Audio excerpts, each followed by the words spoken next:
Saludos amigos, soy Luis Rubén Sánchez y esta es Boricua TV y su plataforma de radio y televisión digital Boricua TV, canal 39 en el sistema Nikon, Boricua TV también en el sistema Roku, www.boricuatv.net, nuestra señal abierta por internet.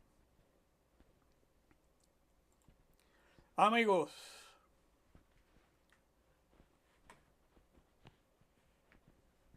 al extenderse la guerra en el Medio Oriente,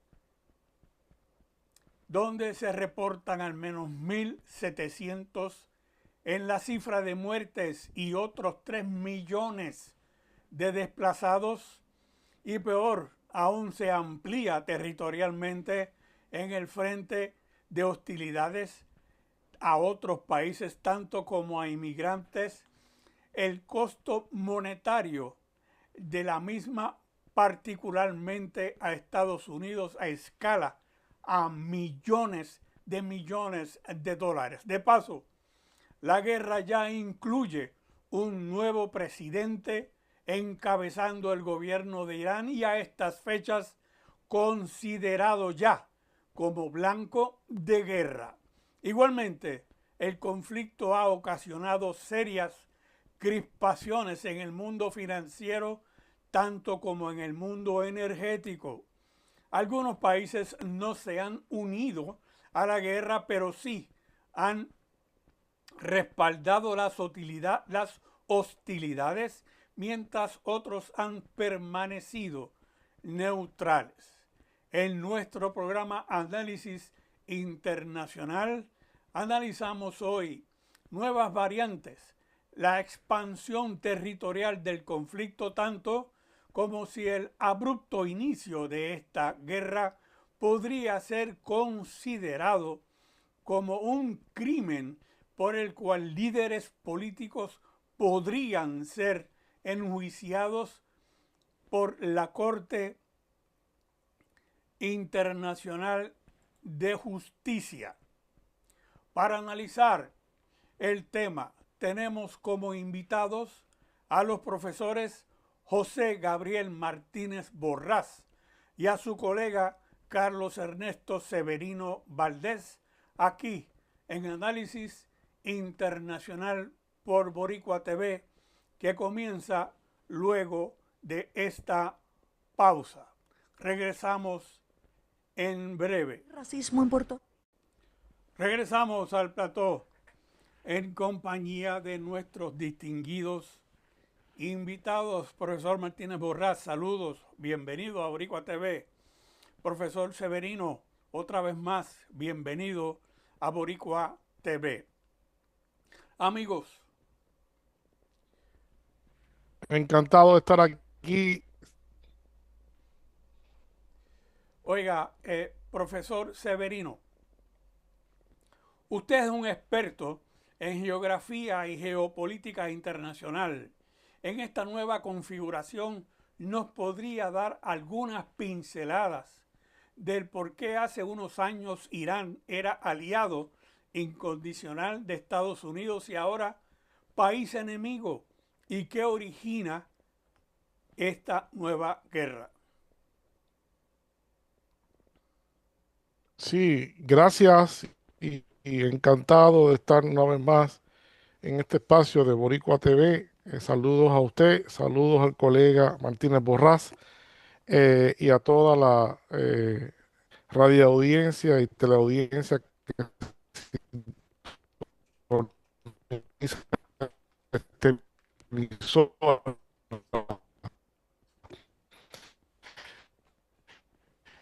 Eh, la pregunta a realeza del Shah de Irán y por distintos sucesos la presencia estadounidense, la influencia estadounidense fue creciendo dentro del país. Me parece que hay un punto de inflexión importante en las relaciones entre ambos países y que marcó la salida del primer ministro Mohamed Mossadegh, que comenzó por una situación bien particular, por aclamación popular, siendo miembro del Parlamento iraní. Y sus propuestas fueron tan simpáticas entre la población que hubo mucha presión para que él fuera nombrado primer ministro. Y al Shah de Irán, que él hace las veces de un rey en el equivalente occidental, pues tuvo que nombrarlo. Mossadegh comienza a tener, tal y como se esperaba, una incumbencia desde su posición, fomentando políticas progresistas y además acompañadas con una dosis fuerte de nacionalismo. Mossadegh fue uno de los primeros líderes en el mundo del Medio Oriente de aquella época, que planteó con mucha decisión la nacionalización de los recursos energéticos como el petróleo y el gas y otros rubros importantes que tiene en un país tan rico como es Irán. eh, Mossadegh tuvo mucho éxito como primer ministro, con todos sus planteamientos, todas sus políticas, pero hizo mucho ruido ciertamente con el tema de la nacionalización del petróleo, y su incumbencia se tornó poco a poco hostil a los intereses de los Estados Unidos, que veían en Irán una cabeza de playa importante para mantener una influencia en lo que sin duda alguna ya se sabía que iba a ser una región esencial para la producción energética mundial. Entonces, ocurre la famosa operación eh, Ajax en inglés, que no fue otra cosa que un golpe de Estado para deponer a Mossadegh. Y cuando es depuesto Mossadegh en el año 1953, realmente hay un cambio total de lo que era la monarquía del Shah, que se torna entonces más represiva, más dictatorial, y hay muchas protestas y grupos que entonces resintieron mucho. Hay que decir que documentos desclasificados pues muestran que la operación Ajax fue patrocinada y en parte fomentada por la Agencia Central de Inteligencia y el M16 de Reino Unido. Y de hecho, el presidente Obama en su incumbencia pidió disculpas públicas por lo que fue esa operación y esa intervención a todas luces ilegal en el destino político de Irán. Pero marcó poderosamente el destino del país en lo sucesivo, porque el país ahí es que se convierte en lo que usted ya mencionó como el, el socio preferencial y más leal a los Estados Unidos, en un momento en el cual pues, el tema petrolero comienza a dominar la agenda.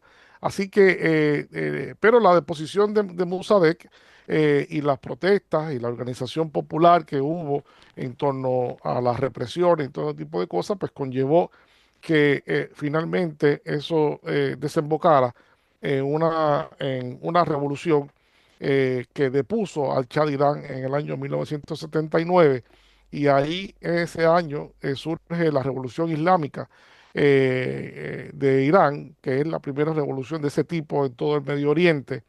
Y entonces ahí abruptamente esa relación entre ambos países se quiebra, ¿verdad? Hasta el día de hoy. Y a partir de ese momento, pues la situación ha sido de todo el tiempo de tensión y de diferentes intentos de cómo socavar el gobierno de la Revolución Islámica, y buscando la forma de cómo en distintas vertientes y distintas formas de cómo socavar y cómo deponer el gobierno de la Revolución Islámica, hasta el momento que vimos ahora con el asesinato, el magnicidio de Ali Khamenei, líder espiritual de Irán. Profesor,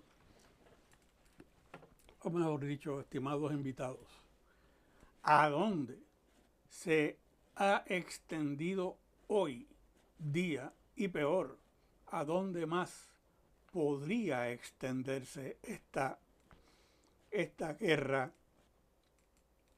que estamos viendo. De hecho, la revolución en el 79 compartió con Latinoamérica la celebración de los Juegos Panamericanos en Puerto Rico y Correcto. bastante ocupado que estuvimos ese año en esos dos frentes. Pero mire, profesor, ¿a dónde ustedes estiman que se pueda extender esta guerra? Yo siempre he dicho y lo repito, que las guerras tienen fácil entrada y difícil salida.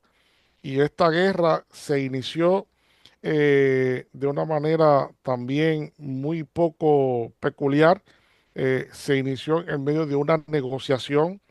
Se inició cuando el canciller iraní, apenas el día anterior, el viernes 26, había dicho a los medios internacionales que estaba satisfecho con la negociación y que estaba esperando el próximo lunes una próxima reunión donde esperaba que iban a progresar las negociaciones. Al día siguiente hay un ataque que posiblemente pues, el colega José Gabriel pues, Martínez Borras puede abundar en términos de su legitimidad, en términos del derecho internacional y ese tipo de cosas, ¿no?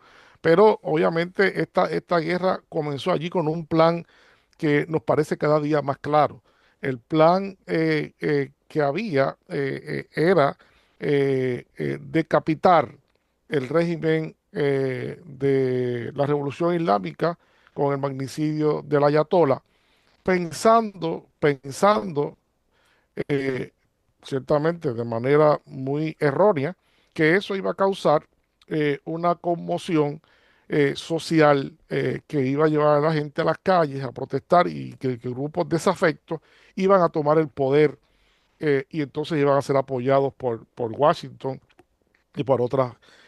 Pero me parece que el desconocimiento aquí ha jugado un rol muy, y no lo puedo decir de otra manera, no lo puedo entender cómo no se tiene la delicadeza de conocer cuál es el rol de, por ejemplo, del tema del martirilogio, el tema del martirio en la Revolución Islámica, el tema de la venganza en la Revolución Islámica. Esto es una revolución, no es una revolución islámica cualquiera, es una revolución islámica chií, no es suní, ¿no? Que eso hay que diferenciarlo. Y en el chiismo, el martirio tiene un significado de inicio, pues porque recordemos que en Karbala hubo unos importantes martirios.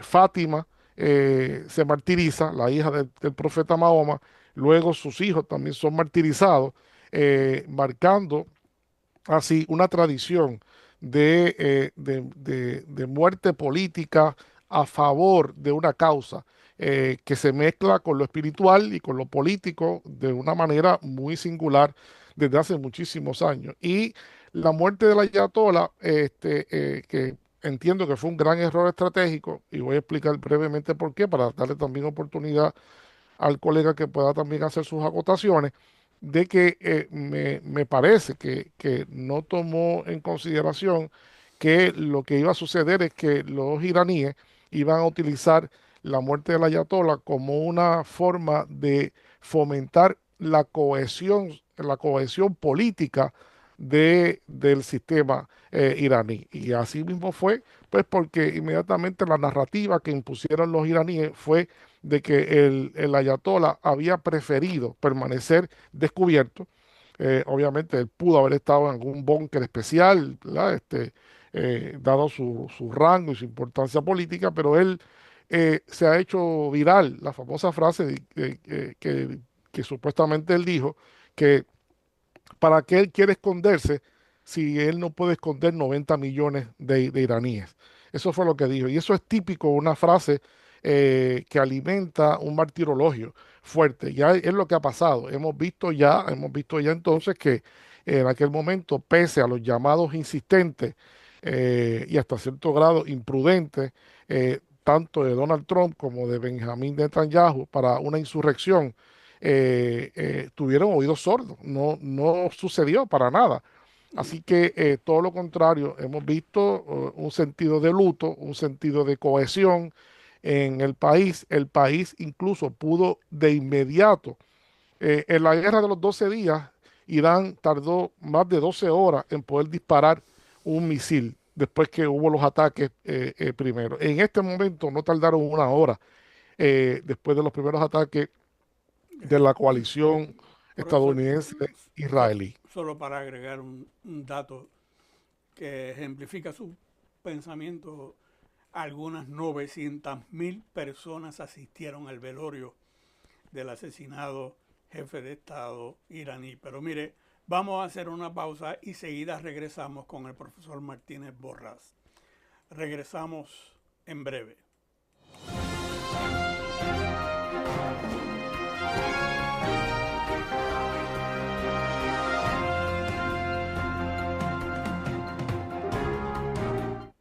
De regreso al plató, profesor Martínez Borrás.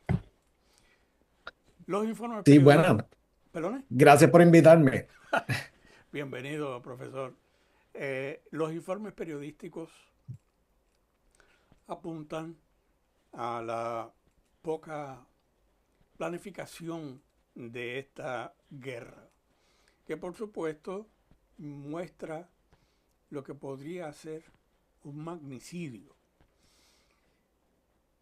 ¿Cómo podemos vincular la posibilidad de un magnicidio por una guerra en esta conflagración? ¿Qué estipula Naciones Unidas? Bien, bueno, una vez más, gracias por invitarme. Hay que decir, ¿verdad? Bueno, una primera, o hay dos maneras, yo creo que basado en la pregunta también de hacer el análisis, ¿no? La pregunta tiene un componente normativo y por otro lado también, pues, ya llevamos más de, ¿cuánto ya está pasando? Más de una semana, ¿no? Casi En dos. este conflicto y por eso, casi dos, y yo creo que aunque ya se empiezan a ver unos patrones y yo creo que eso nos permite profundizar en el conflicto, pues también hay mucha información que todavía está en el aire. Yo sé que hay también mucha desinformación y propaganda y eso pues también es importante decirlo. En términos de el ataque, ¿no? Eh, yo creo que está claro, ¿verdad? Y lo que establece la Carta de las Naciones Unidas es que sus miembros, los miembros de la organización, no van a utilizar, ¿verdad? No van a utilizar la amenaza ni el uso de la fuerza contra uno versus el otro, ¿no? O sea que las normas de soberanía son las normas predominantes del sistema internacional y la norma de no intervención. Entonces, de acuerdo con la carta, la única manera que tú puedes llevar a cabo el uso de la fuerza, hay dos maneras, ¿no? Una sería a través de una resolución del Consejo de Seguridad, que esencialmente apruebe, ¿verdad? Lo que sería una misión ofensiva, llamémosla así, ¿verdad? Que se supone que se basa en el concepto de seguridad colectiva o defensa colectiva. Eh, ¿Verdad? Que en teoría se basa en la idea de que ha habido una agresión y entonces los Estados miembros de las Naciones Unidas, particularmente, ¿verdad? Dirigidos a través del Consejo de Seguridad y todo lo que implica el Consejo de Seguridad con relación a las potencias con sillas permanentes, entonces establecerían que es una amenaza a la paz y la seguridad y por ende entonces se llevaría a cabo la votación que, digamos, ¿verdad? Si entonces se aprueba, pues entonces pudiese llevar a cabo ¿cómo es que se diría? Una misión de ejecución de la paz, ¿verdad? Por decirlo así. Eso es diferente también a las misiones de pacificación, en lo que le llaman el peacekeeping, ¿verdad? Son dos cosas diferentes. Pero de acuerdo con la base original de los fundamentos de la Carta de las Naciones Unidas, implicaría eso, ¿no? Implicaría que entonces se haría una coalición y entonces esa coalición iría a repeler una agresión. Eso sería también una última opción, porque se supone que antes se pueden llevar a cabo procesos de negociaciones para llevar a cabo una resolución pacífica del conflicto y entonces, si eso no funciona, pues también imposición de sanciones, etcétera, ¿no? O sea que en teoría el sistema internacional está organizado para tratar de repeler lo que ya se ha codificado en diferentes contextos que lo podemos seguir indagando, el crimen de agresión, ¿no? La otra manera, dije que eran dos, ¿no? La otra manera entonces también de llevar a cabo el uso de la fuerza es si efectivamente tú puedes demostrar la legítima defensa, ¿no? O sea, alguien te atacó y tú pues te estás defendiendo. sí se plantea la idea de un ataque inminente, ¿verdad? Y aquí quiero enfatizar la cuestión de la inminencia. O sea, ya tú sabes que está moviéndose ahí y tú puedes de alguna manera defenderte como algo válido, ¿no? Yo siempre pues, le presento a los estudiantes para la idea de que si tienes un arma y tú sabes que te van a disparar, pues la puedes usar primero y toda esa cuestión, ¿verdad? Que se debate también en estilo de defensa, ¿no? Así es que nada, esas son las dos vías particulares que se puede hacer a través del Sistema de Naciones Unidas y el derecho internacional. Profesor, Pues en claro, este ¿verdad? particular Sí. caso, Mm. ¿qué opinión ha emitido o cómo la Organización de Naciones Unidas ha atendido esta guerra? Bueno, lo último que vi efectivamente es que hubo una resolución ayer y a mí aquí es donde entonces entramos en estos elementos políticos contenciosos, ¿no?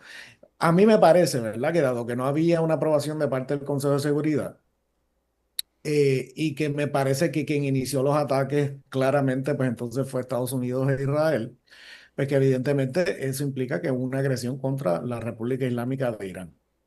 Sin embargo, ¿verdad? Estamos viendo que hay una cuestión aquí de la política internacional que es importante entender, una cuestión de alianza, una cuestión de influencia que está sorteando un efecto y aparentemente sorteó un efecto ayer o antes de ayer, donde efectivamente entonces hubo una resolución pidiéndole a Irán que cesase, ¿verdad?, sus ataques, etcétera, a los países del Golfo y creo que Jordania, etcétera, ¿no?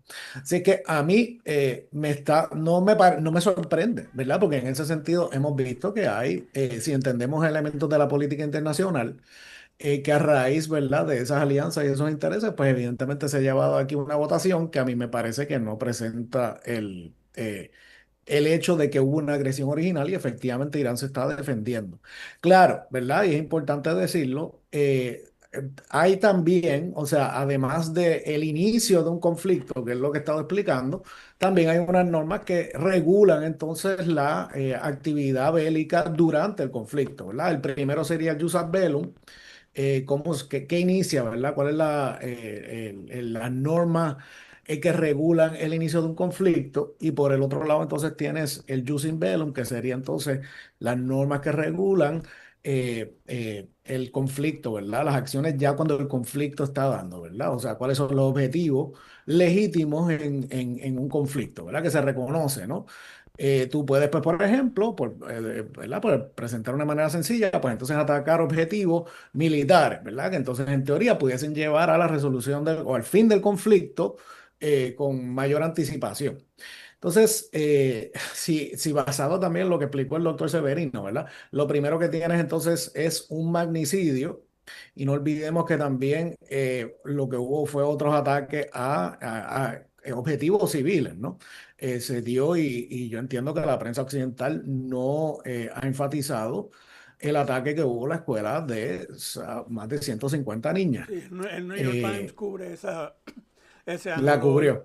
sí, confirmando que fue Mm. un error militar de Estados Unidos. Oiga, profesor, a juicio de su Sí. explicación, ¿hay, perdón, hay base o no, o habría base o no, para acusar en la Corte Penal Internacional al señor Trump y a Netanyahu por crimen de la humanidad en Irán? Son 1.700 muertes hasta el momento. Y ayer fallecieron 4 militares norteamericanos por un accidente de un tanquero que cayó en Irak. Pero de cualquier forma, ¿en qué forma podría ser acusados por crímenes de guerra Netanyahu y Trump? El, bueno, a mi entender, yo creo que hay una evidencia que pudiese plantearlo. Netanyahu ya está acusado, ¿verdad?, por los crímenes del genocidio, de lo que ha estado pasando, de los ataques de Israel en Gaza. Sí, señor. Así es que hay una acusación con anterioridad.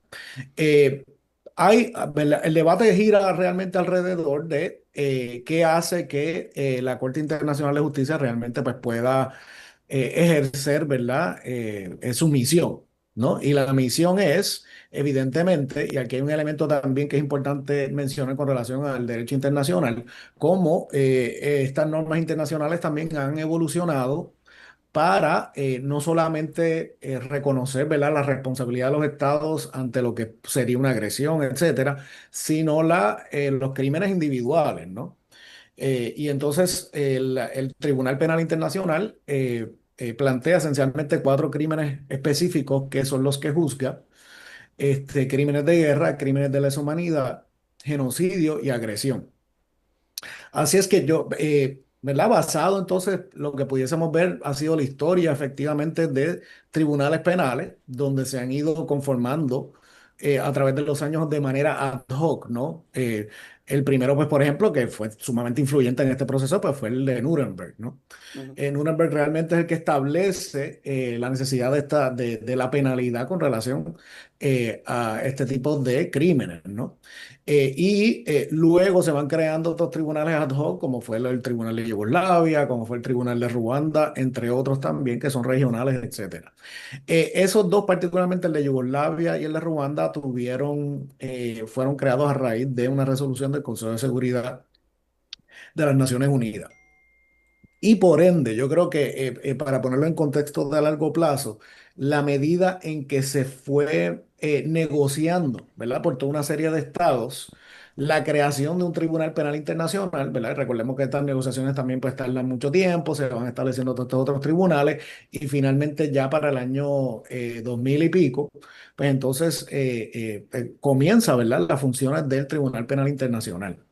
Entonces, pues claro, Estados Unidos participó de las negociaciones, porque entonces es una estrategia de los países para poder influenciar en lo que van a ser las normas, pero realmente pues nunca se adhirió ni ratificó el Estatuto de Roma, que es como se llama el tratado, ¿verdad?, que da la base para el Tribunal Penal Internacional.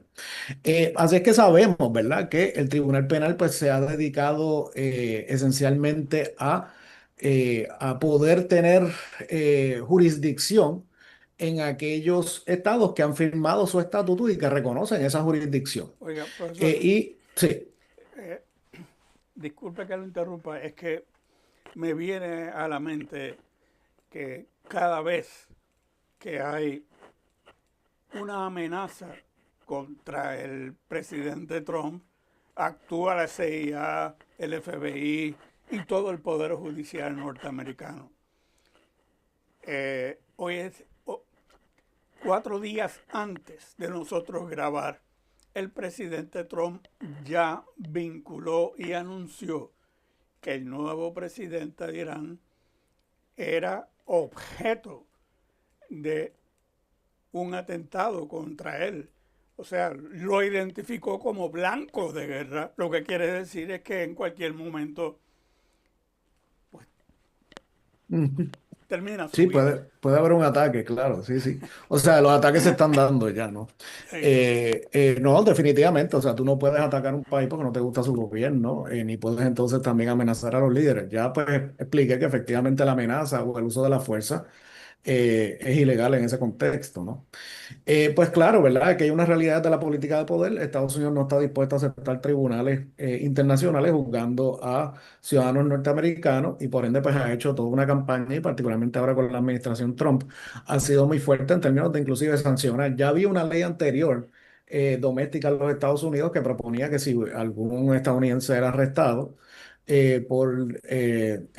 ¿verdad? Y eventualmente llevado a La Haya, pues entonces esencialmente invadirían La Haya, ¿no? Y sacarían entonces Así es que en ese sentido hay que entender, número uno, el Tribunal Penal Internacional es un tribunal realmente de última instancia. O sea, se espera que si hay posibilidad de que las cortes domésticas juzguen a sus propios ciudadanos por estos crímenes, que esa sería la primera instancia. bueno, Y esto lo que plantea es que, bien, si tú no planteas reconocer la jurisdicción del Tribunal Penal Internacional, pues mira, hasta qué punto hay un elemento de violación de las leyes domésticas norteamericanas, estadounidenses. Y lo mismo, ¿no? Cuando tú firmas un tratado de acuerdo con la Constitución de Estados Unidos, eso se convierte también en la ley doméstica. profesor, Claro, sí, vamos a hacer una pausa y seguida regresamos. Regresamos al plató en compañía de nuestros invitados analizando la situación en Irán. Amigos, les pregunto, la guerra hubo momentos hasta ahora en la guerra, al tiempo que China celebraba su cónclave nacional del Partido Comunista. Y es tiempo de preguntarle cuáles países ustedes consideran los más afectados económicamente por motivo de esta guerra. Esta guerra ha tenido su replique también en la economía mundial. ¿Cuáles ustedes estiman han sido los países más afectados hasta el momento? Yo puedo señalar sobre esa pregunta que Irán reconoce que esta guerra es una guerra asimétrica. Es decir, es una guerra donde los iraníes tienen unas desventajas muy marcadas en poderío militar con respecto a Estados Unidos. Y los iraníes se han preparado creando, de hecho, ellos han creado la doctrina de la guerra asimétrica, que la han exportado también, ¿no? En ese sentido. Y en ese concepto de guerra asimétrica, ellos están trabajando como si esto fuera una guerra híbrida. Y la hibridez en este caso tiene que ver con las facultades geográficas que tiene Irán. Irán domina por su geografía el estrecho de Hormuz. Y el estrecho de Hormuz, como hemos escrito ya antes y aquí mismo hemos discutido anteriormente, pues tiene la virtud de que permite el paso de una cantidad importante del petróleo que circula a nivel mundial. Sí, 20%. Del petróleo Y del gas. y además del gas natural. Pero no solamente eso, sino también el Golfo Pérsico produce una cantidad significativa de urea, que eso se ha comentado poco.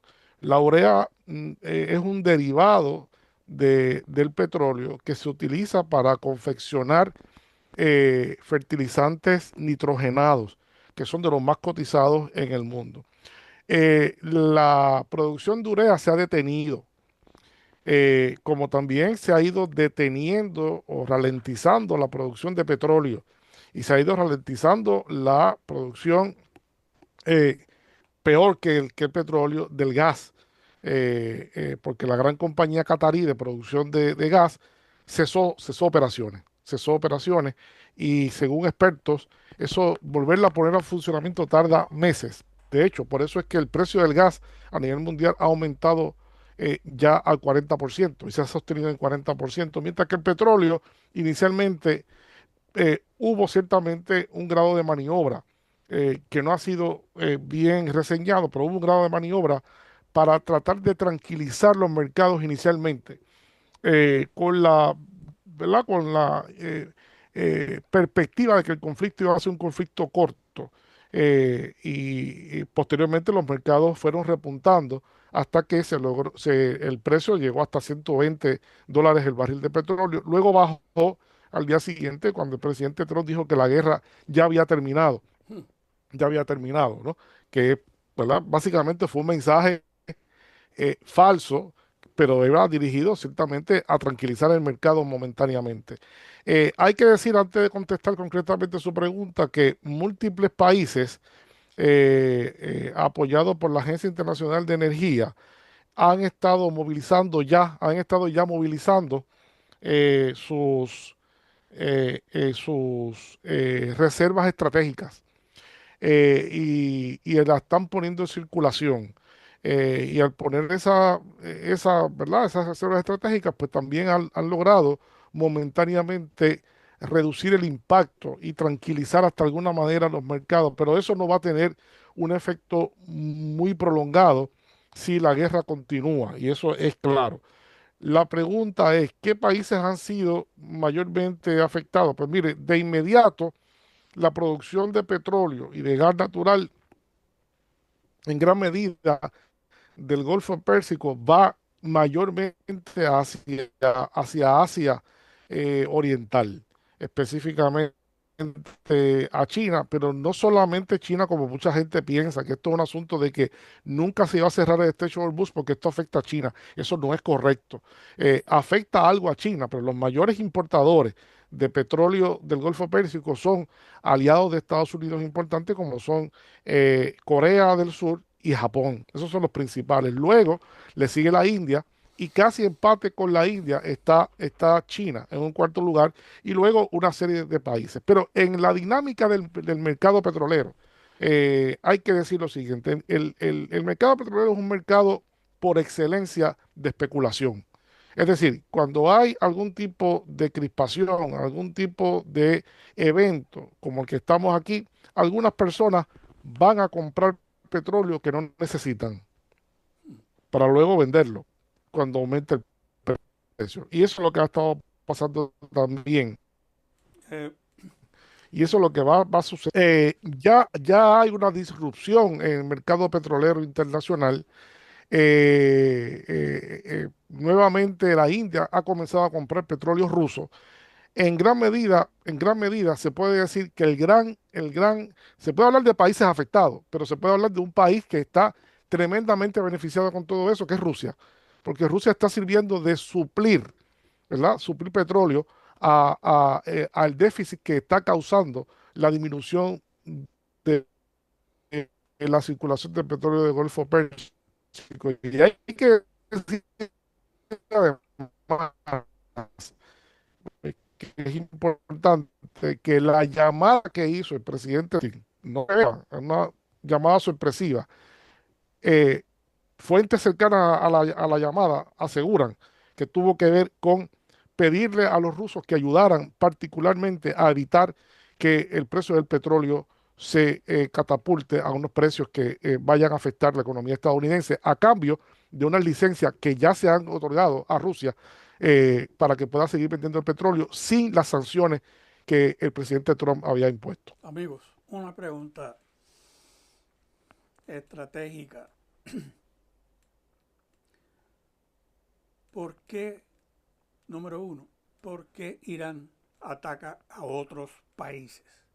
Número dos, ¿por qué Chipre tiene un gran significado geopolítico en este conflicto?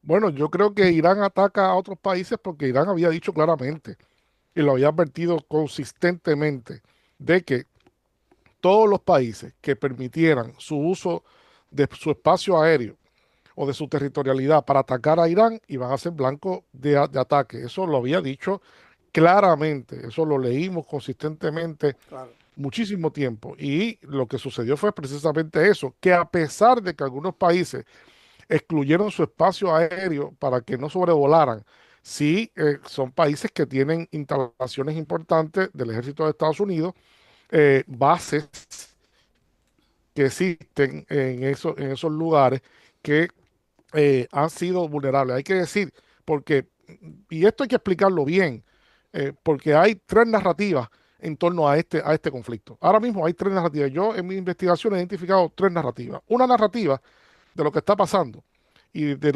la naturaleza de los ataques es el ecosistema mediático occidental. Si uno lee los periódicos del ecosistema mediático occidental, va a obtener que Occidente está dándole una paliza a Irán. ¿Verdad? Esa es la postura de los grandes medios, con algunas fisuras. Ya ahora comienzan a aflorar, como usted dijo ahorita, el New York Times, comienzan ya a aflorar cosas que habían negado, porque lo de la escuela se produjo el segundo día de guerra Sí, y señor. Occidente lo había ocultado, no lo había dicho. Perdóname una breve interrupción. Es que Claro, esta semana también nuestra prensa occidental dice que el Pentágono escasamente tiene personal para atender una conflagración como esta, con eso es un repliegue tema. en el Caribe, con repliegue en Oriente Medio, eh, con repliegue en los mares cerca de China. Y el Pentágono lo que ha hecho es levanto las manos, Trump, no podemos. Pero siga. Es una sobreextensión. Es una sobreextensión. El segundo elemento narrativo que se ha impuesto tiene que ver también Se me con pierde. los Estados Unidos mayormente. Y son mente en los medios Profesor, se está perdiendo la conexión suya. ex agentes de la CIA, como Larry Johnson, Larry Wilkins y otros tantos, están en ese grupo. El ex embajador de Estados Unidos en Arabia Saudita, Chas Freeman, está, por ejemplo, también el ex inspector de armas, que fue que descubrió la componenda en Irak, de que era falso el asunto de las armas de destrucción masiva, Scott Ritter, el coronel Douglas McGregor, y profesores importantes, distinguidos como Jeffrey Sachs, y John Mersheimer, ¿verdad? Todos ellos son estadounidenses, en gran medida trompistas originales, trompistas originalmente entusiastas de Trump, que esperaban que Trump, y hoy se han convertido en acérrimos críticos a esta guerra, y son los que están diciendo cómo las cosas están ocurriendo, y son los que afirman incluso que Irán va a ganar este conflicto, ¿verdad? Y luego hay una tercera vertiente, que están en unos también canales independientes de otra naturaleza, que lo que dice es que hay una guerra abierta y que ambas partes se están ocasionando daños. Esa es la tercera narrativa. Usted puede entender, por ejemplo, que es muy común en la primera narrativa que se hable de accidentes, pero ¿verdad? El avión C-135, el C-135, el tanquero, hablan de un accidente, Ujú. pero cuando los iraníes y los periódicos orientales hablan de que fue derribado por los iraníes. Estados Unidos impuso una narrativa a través del Pentágono de que los aviones tres aviones F-15 fueron derribados por fuego amigo. Fuego amigo. Mire, eso es muy difícil de creer. Eso Oiga, es muy difícil, eso es muy difícil de creer, ¿verdad? antes, Y finalmente, y si me permite, sí, han mantenido silencio sepulcral con respecto a las indicaciones que parecen que son cada día más fehacientes de los golpes que ha habido al portaaviones Abraham Lincoln. Y ahora, ujú, ayer mismo, volvió a haber otro accidente. Volvió a haber otro accidente, esta vez en el portaaviones Jelford, que se incendió casualmente en llamas ayer frente a Yemen. Frente a Yemen. Y eso, ¿verdad? Son demasiados accidentes. oiga, Son demasiados accidentes para sostener permítame una narrativa como tal. una última pregunta para hacer una pausa. Profesor Martínez Borras, ¿sería posible ver alguna acusación de genocidio contra Trump inmediatamente después o antes de esta guerra? Eh, yo, o sea, veo para que funcione el Tribunal Penal Internacional hace falta cooperación de los estados, ¿no? Y evidentemente, en este caso, pues Estados Unidos pues tiene toda una serie de leyes totalmente pues sin apoyar, ¿verdad? Al tribunal. Se puede dar o sea, el fiscal si hay la posibilidad para una investigación y el fiscal del tribunal hace esa investigación y entiende que puede llevar a cabo una orden de arresto, la pueden emitir. Y particularmente habría que ver también en cuestión de la jurisdicción, ¿no? Recuerden que en el caso de Netanyahu, por supuesto, Israel no reconoce tampoco ni es signatario del Estatuto de Roma, pero la autoridad palestina Correcto. sí lo había hecho. Entonces, se pudiese argumentar que a raíz de eso, pues también, pero en fin, o sea, estos son crímenes en contra de la comunidad internacional, son de los peores crímenes que se pueden cometer y por ende habría una manera de poder justificar ciertos tipos de acusaciones y orden de arresto. Ahora bien, habiendo dicho eso, tiene que haber una investigación interna en los Estados Unidos y un nivel de también tratar de ver cómo el Estado de Derecho puede realmente juzgar o por lo menos investigar esta guerra como una guerra que se llevó a cabo sin la aprobación del Congreso de los Estados Unidos y tampoco a nivel internacional sin la aprobación del Consejo de Seguridad. Para todos los efectos, a mí me parece que es una agresión clara. Y ahí es donde está el reto, ¿verdad? El reto interno político. Yo, dos cosas breves que digo también. Para Trump, el lío también se convierte en un lío corto plazo, ¿no? Yo pensé que esto se podía hacer rápido porque a mí, pues, Netanyahu me convenció que el gobierno iraní básicamente era un castillo de naipes y se iba a caer rápido, iba a haber toda esta revuelta, etcétera. Esto no ha pasado hasta ahora.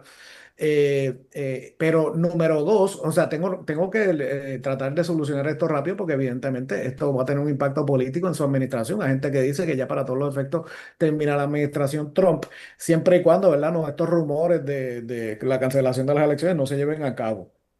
Así es que su base está dividida o está totalmente descontenta con él.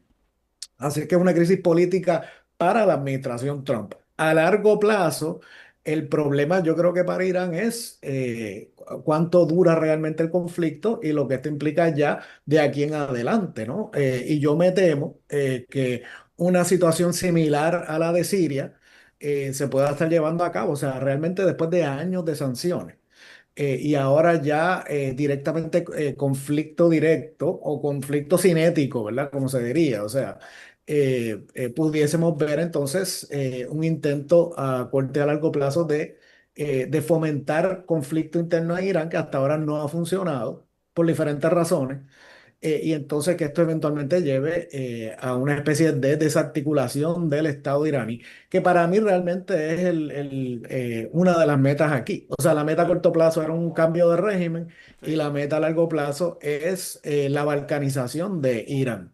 Bueno, vamos a hacer una pequeña pausa y seguida regresamos. Mirando hacia atrás, veo la razón. El tenerte en mi vida fue una bendición. Fuiste mío desde el día en que te conocí. Siempre has estado a mi lado, sí. Siempre estaré yo aquí para ti. De vuelta al plató. Amigos, ¿podría haber un fin a un gobierno teocrático en Irán? 2. ¿Cómo ustedes avisoran la paz en Irán?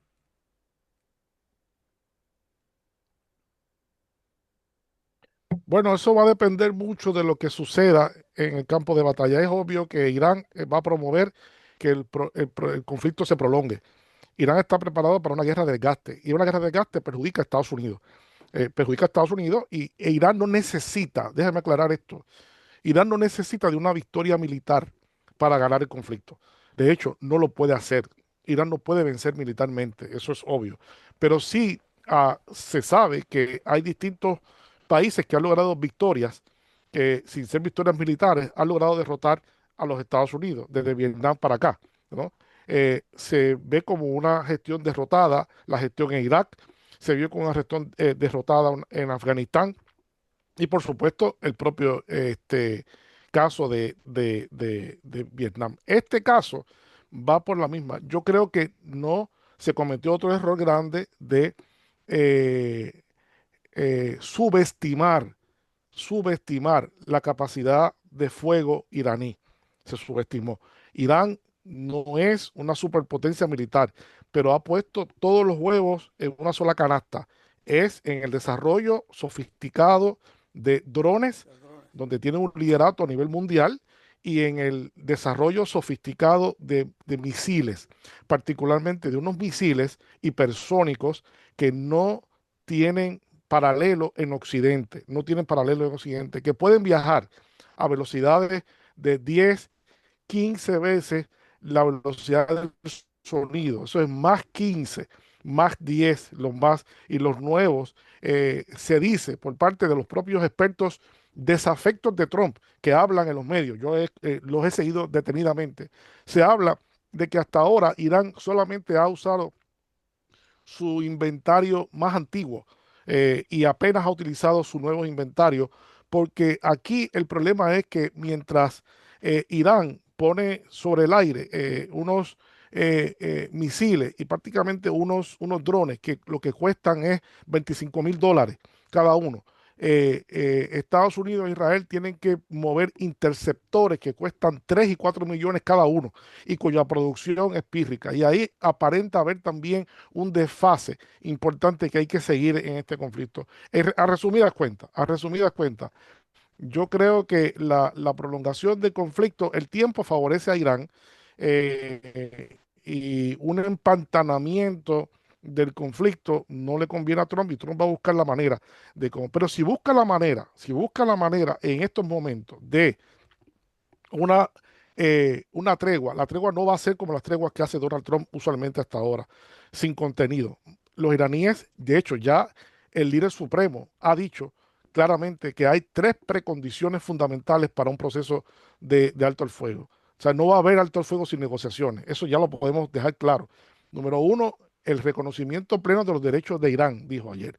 Número dos, pidió ciertamente reparaciones. Está hablando de reparaciones. Y número tres, está hablando de la eliminación del régimen sancionario en contra de Irán. Es decir, ellos saben que ya Irán, con lo que ha sucedido, ha ganado leverage. Irán está mejor ahora que lo que estuvo antes. Y no hay duda que los daños que han sido ocasionados ya, que se ocultan en Occidente, desgraciadamente, representan, hay quienes hablan de la destrucción total o parcial de 27 emplazamientos militares de Estados Unidos. Si eso es correcto, eso es inédito en la historia. Nunca se había visto que Estados Unidos se haya sometido a una destrucción como la que estamos viendo ahora. Israel tiene una censura total. Persona que publica un video de los daños que han ocurrido en Israel va presa, a ese nivel, va presa, ¿verdad? Entonces uno a veces se pregunta, ¿quién es el régimen teocrático, antidemocrático, ¿verdad? ¿Verdad?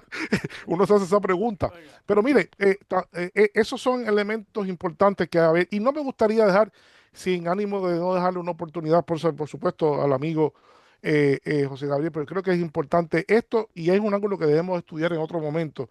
Esto es una guerra religiosa por todos lados. Esto no es una guerra religiosa porque están los iraníes. La fuerza motriz, según podemos ver, uno de los elementos esenciales aquí son los cristianos sionistas en los Estados Unidos, que han alcanzado en este gobierno una influencia decisiva. Por ejemplo, el embajador Huckabee en Israel lo ha dicho así. Aquí lo que hay, y Donald Trump también ha hablado de eso, es la posibilidad de la destrucción de la mezquita de Al-Aqsa, el tercer lugar más sagrado del mundo islámico, para construir o reconstruir el templo de Salomón. Eso es un proyecto que está en ciernes y eso es algo que puede ser horrible, porque puede ser motivo de muchas guerras. Eso lo dejo ahí sobre la mesa, simplemente porque eso es otro aspecto que está también mezclado con todo esto. oiga, profesor Martínez Borrás, ¿podríamos ver botas norteamericanas pisando territorio iraní?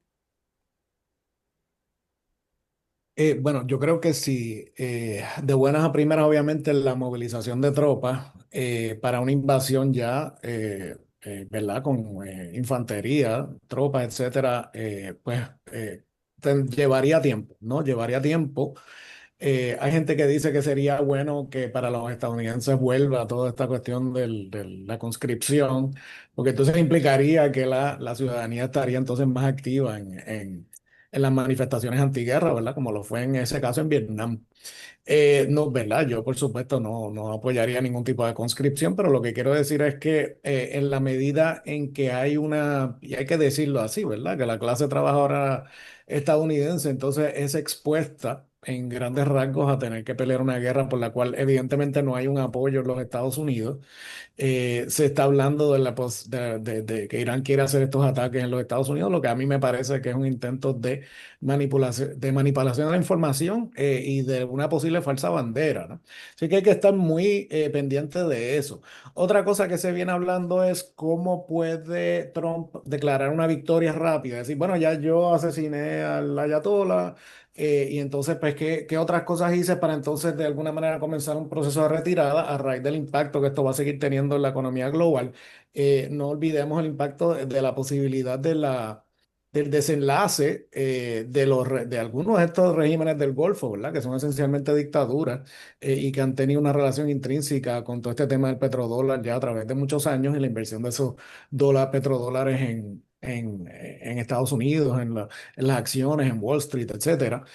La crisis también que esto está postulando en Europa, ¿verdad? Otro aliado que también tiene el conflicto este en Ucrania y ya de por sí había eliminado sus relaciones con Rusia, aunque seguían quizás comprando cierta gas y petróleo tras bastidores, están ahora en una situación mucho más difícil.